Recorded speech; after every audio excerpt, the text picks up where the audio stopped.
trail was short, barely 3 miles, but in the dark, it felt endless.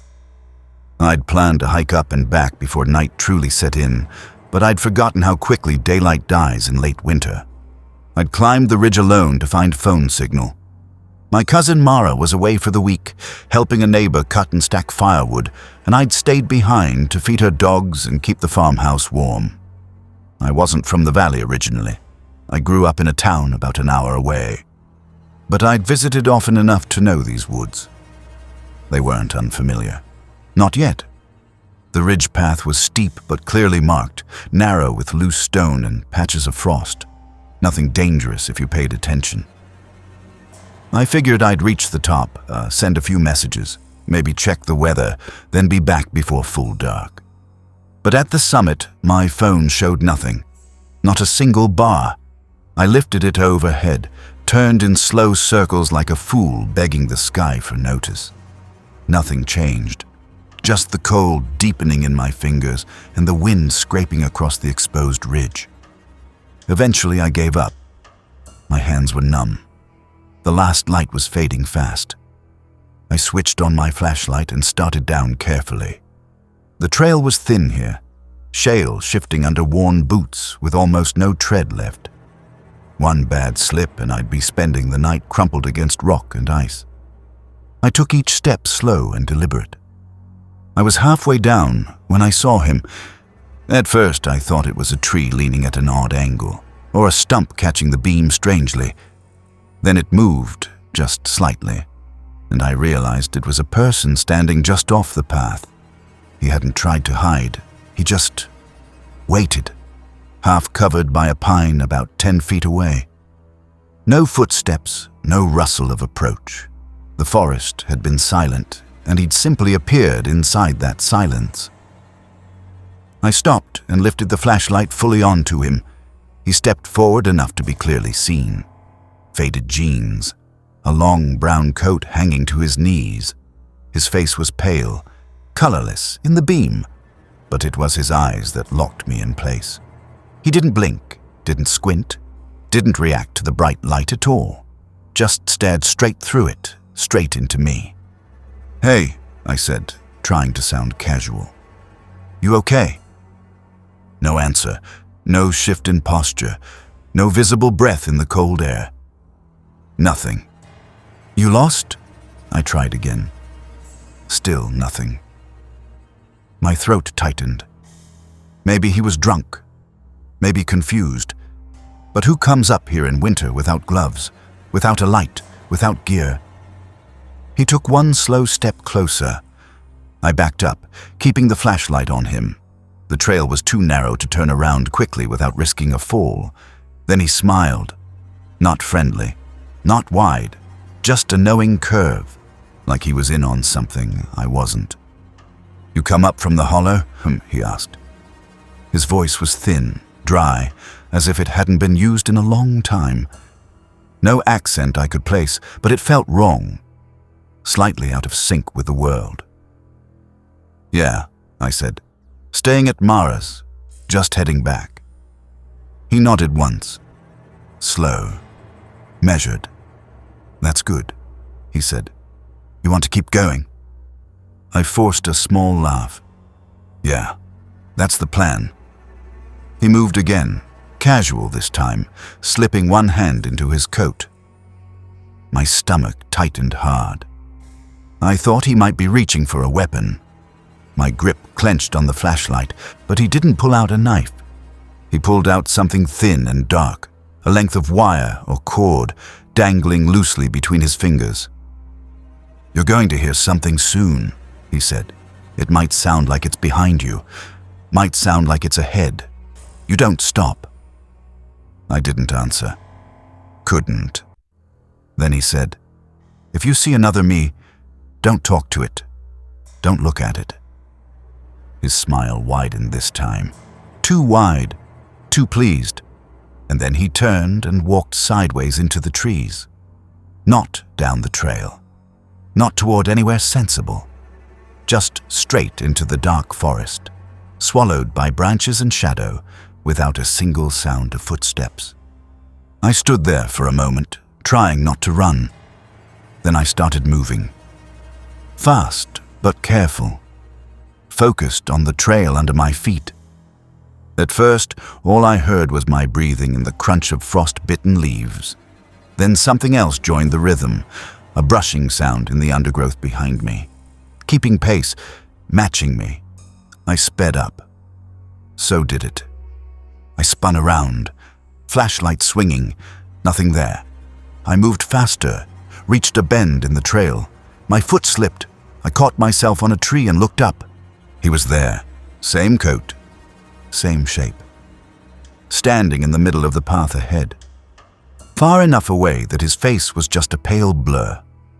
Then a voice settled inside my head, not through my ears, but directly in my thoughts. "You stopped." His mouth hadn't moved. I turned and ran. I didn't care about falling. I didn't care about the trail. I just ran. But the path began to feel wrong. Turns appeared where they shouldn't. Landmarks shifted, a hollow that hadn't been there, a fallen tree too fresh, too new. Then I saw the flat rock slab near the summit, the same one I'd stood on earlier, my own boot print still pressed in frost. I had looped back to the top. Someone stood ahead on the trail again. I didn't wait to see who. I cut left, crashing through brush and branches, ignoring the sting of needles and twigs scraping skin. The slope dropped steeply and I slid, tumbling partway down, catching roots and rocks with desperate hands. Through the trees I saw it, the yellow floodlight of Mara's barn. Warm, real, safe. I pushed toward it, branches clawed at me. I tripped, rolled, got up again. The ground dropped sharply and I slid the rest of the way into the creek. Water swallowed my ankles, bitter and icy, numbing my legs instantly. I splashed across, scrambled up the far bank, never once looking behind me. But I heard it, a foot entering the water, behind me. I ran. The clearing opened ahead. The farmhouse porch light glowed steady. The dogs were barking inside like something had invaded their world. I didn't bother with the key. I threw my shoulder into the door, burst inside, and locked every bolt. The dogs circled me, tails low, hackles raised. Not barking now. Just low, uncertain growls aimed at the door. I crouched beside the wood stove, flashlight off, breathing shallow. I waited for a knock. A voice. A sound. Anything. Nothing came. When Mara returned 3 days later, I told her I'd gotten turned around on the ridge, that I'd seen someone strange in the woods. I kept it vague. I didn't want to talk about the rest. Some things, once spoken aloud, feel too real to survive.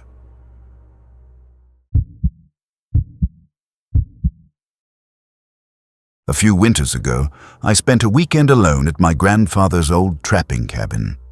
It sat hidden deep in the Blackroot Forest, miles outside a forgotten little town called Greyhaven. If you didn't know exactly where to turn off the highway, you'd never find it. Greyhaven itself was barely a dot on the map, a single gas pump under a flickering light, a diner that sometimes opened and sometimes didn't, and a general store that sold bait, cheap coffee, and dusty cans of soup. Every autumn, my grandfather Elias used to take me and my cousins up to that cabin. We'd spend days hiking through the woods, checking traps, playing cards by lantern glow, and pretending the outdoor toilet at night wasn't terrifying. It was tradition. But that year, everyone else had excuses: work, school, families. I was the only one who insisted on going. I needed space. I needed quiet. That cabin had always felt like a reset button on life. I drove up on a Friday afternoon and arrived just as daylight was bleeding out of the sky. The forest shifted from dark green to pure black in minutes.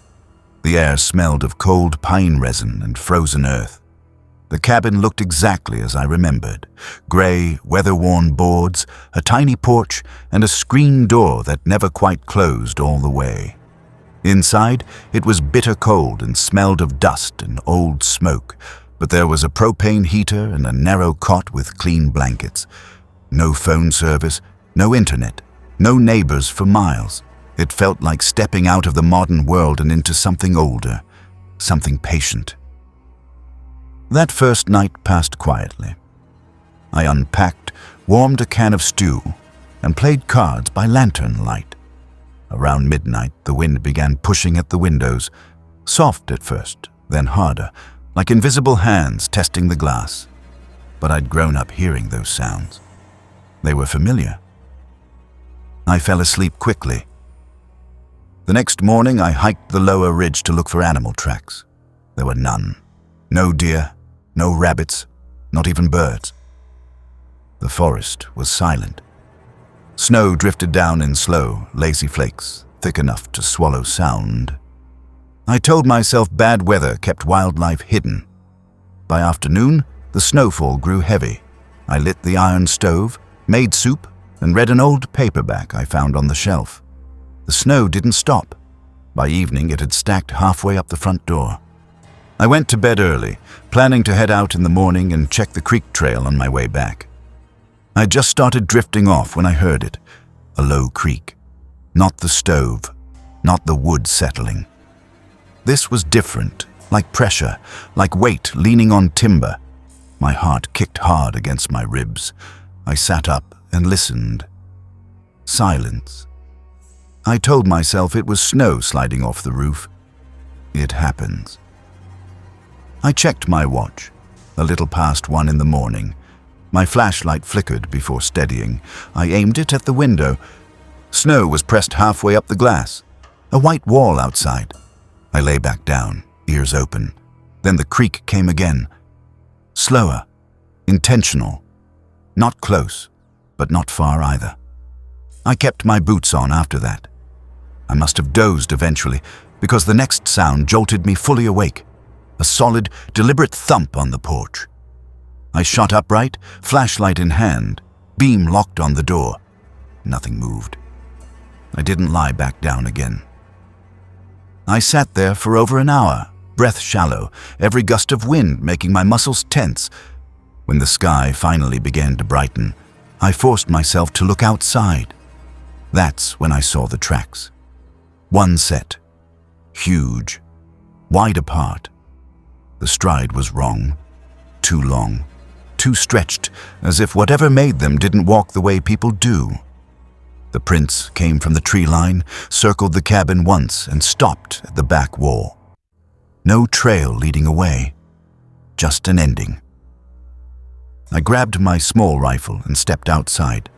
The tracks were deep in the snow, pressed down like whoever stood there weighed far more than any man should. I followed them to the back wall and noticed something else. The shed key was missing. There had always been a little rusted hook under the eaves where Grandpa kept it. The hook was empty. The padlock on the shed still hung closed, but I didn't go near it. I backed away slowly and returned inside. That night, I didn't sleep. I jammed a chair under the doorknob, loaded the rifle, and sat by the window with every light on. Nothing happened, yet I kept catching movement at the edge of my vision. Faint shifts where nothing should be. Shadows breathing where shadows shouldn't move. By morning, I decided I was leaving. I packed fast, layered up, and opened the front door. Something small and black was nailed into the doorframe. A dead bird, feathers still glossy, eyes dull. Fresh blood streaked down onto the snow below. The nail looked ancient, bent, reused from somewhere else. I didn't stop to think. I stepped around it and left the door swinging behind me. The main road was buried under snow, so I cut across the upper ridge toward the highway. I'd taken the route before. If I walked fast, I'd reach it before dark. As the trees thinned, I saw more tracks. The same size, the same wrong spacing, leading toward the remains of an old watchtower that had collapsed years ago into a skeleton of rotting beams. I gave that trail a wide berth. Somewhere behind me, a branch snapped. Not a small one, a thick, sharp crack that echoed through the trees. I turned. Nothing. Just forest. Just white. but the world had gone unnaturally still. No birds, no wind. Even the snowfall felt like it was hesitating in the air. I kept walking. Eventually, I reached the gravel road and found a flicker of signal. I texted my father that I was leaving early. The message took a while, but it sent. 10 minutes later, my phone buzzed again. Unknown number. One line of text. Don't leave without my key. My mouth went dry. I stared too long at the screen. Another message arrived. You left my door open. I turned slowly. The road behind me was empty. No footprints, no sound. Just the whisper of wind dragging snow across stone. My legs felt heavy, but I forced them forward. 15 minutes later, I heard it. A laugh. Not close, but not distant either. Floating on the wind. Thin, cheerful in the wrong way, like something imitating laughter without understanding it.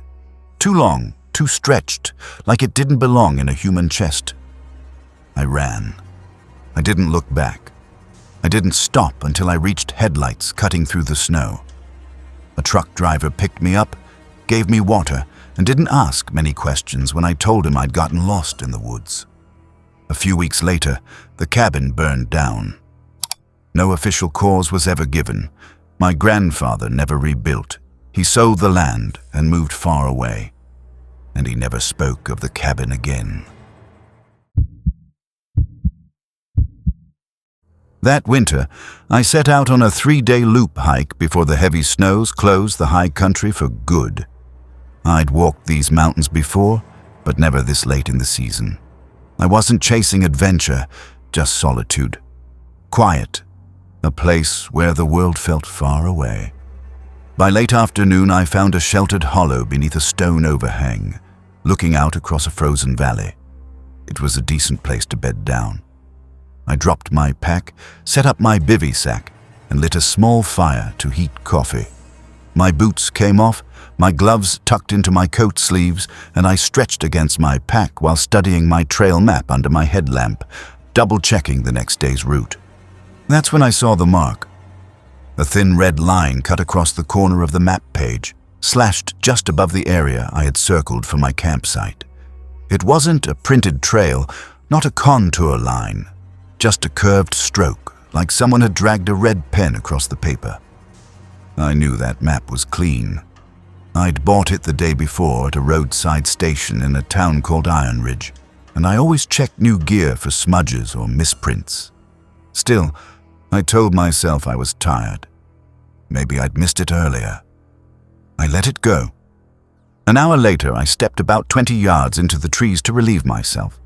The moonlight was pale and washed out, frost glittering on dead leaves, branches black against the sky.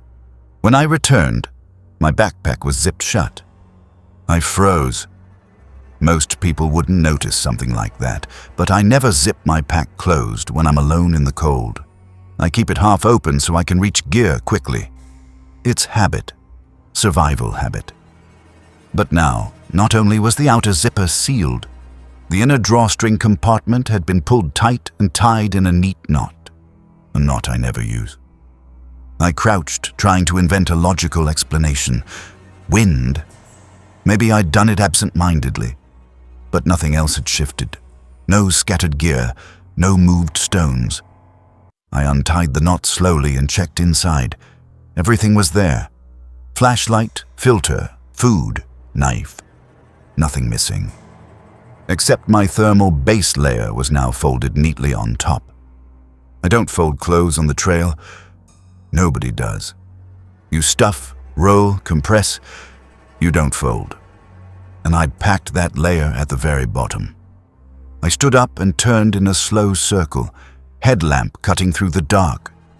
The forest was motionless, no tracks in the frost, no stirred leaves, no sound of retreating steps. Nothing. I zipped the pack halfway, left the fire burning low, and slid into the bivy sack with my knife resting against my chest. I didn't sleep. Not really. Around midnight, I heard a sound that didn't belong in the woods. Not rustling, not snapping branches. something else. A slow bending noise, like material under steady pressure. My bivvy had a single fiberglass hoop near the head to keep the fabric off my face. I stared upward as the arch flexed inward slightly, just a little, like something pressing gently from above. No wind, no weight, just the deliberate bowing of that frame. Then it released. The hoop eased back into place. That was enough for me. I unzipped the bivvy slowly, slid out with the knife in hand, and stood beside the fire. My breath fogged the air, but the night was still. I turned in another slow circle. That's when I saw the map. It was no longer beside my sleeping gear. It sat under a small rock next to the fire pit, open to the same page. The red mark had changed. The line now curved downward, hooking precisely over the ridge where I was camped. I didn't touch it. I just stared. For the rest of the night, I stayed seated against the stone overhang, knife in hand, eyes fixed on the tree line. The forest had gone unnaturally quiet.